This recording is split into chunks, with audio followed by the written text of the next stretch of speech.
Oxford's Ashmolean Museum has worked with local communities to produce its first ever dual language exhibition.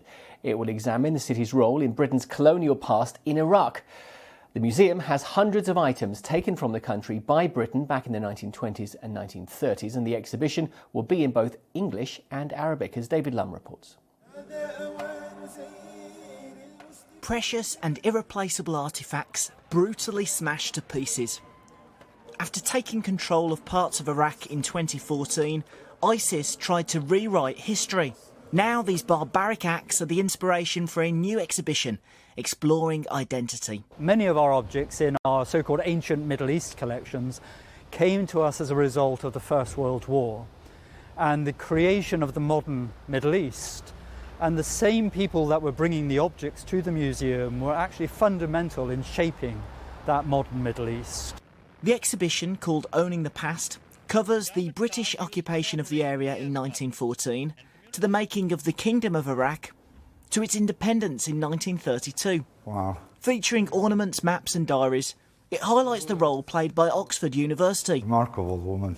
Just knowing she was in Oxford. And it's been put together with the help of Oxford residents from the Middle East. Seeing it just like this is just so much emotion goes through my mind, you know. To see our history and to see our heritage and see the disruption. Through all centuries, we have been ignored, and it's very important that heritage to be recognized. Central to the exhibition is this artwork. It's a smashed-up replica of a stone carving which has been held by the museum for almost 170 years.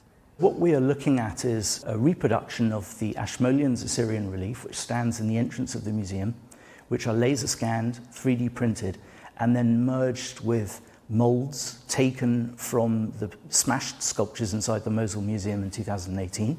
And the purpose of doing this, the message is, it can happen to you.